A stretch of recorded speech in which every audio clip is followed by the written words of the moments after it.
જામનગર જિલ્લા હોમગાર્ડ્સમાં તાજેતરમાં નવનિયુક્ત ઓફિસરો પ્રદ્યુમનસિંહ ગોહિલ, યોગેશ જોશી, જિગ્નેશ ચૌહાણ, ચિરાગ મકવાણા અને સુલહિત મહેતાની પીપીઇ સેરેમની જિલ્લા હોમગાર્ડ્સ કમાન્ડના નેતૃત્વ હેઠળ જિલ્લા હોમગાર્ડ્સ કચેરી ખાતે યોજવામાં આવી હતી, જેમાં નવી રેન્ક ધારણ કરેલા અધિકારીઓને અભિનંદન પાઠવવામાં આવ્યા હતા અને અધિકારીઓની જવાબદારીઓ વિશે જિલ્લા કમાન્ડન્ટ દ્વારા માર્ગદર્શન આપવામાં આવ્યું હતું.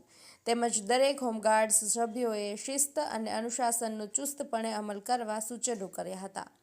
આ ઉપરાંત આજે શહીદ દિવસ હોવાથી દેશ માટે પોતાના પ્રાણની આહુતિ આપનાર શહીદો માટે 2 મિનિટનું મૌન ધારણ કરીને શ્રદ્ધાંજલિ અર્પણ કરવામાં આવી હતી. આ તકે જિલ્લાના તમામ યુનિટના ઓફિસર, કમાન્ડિંગ સ્ટાફ ઓફિસર્સ, વહીવટી સ્ટાફ અને બહોળી સંખ્યામાં હોમગાર્ડ્સ સભ્યો હાજર રહ્યા હતા. મનીષ મરથક, જામનગર.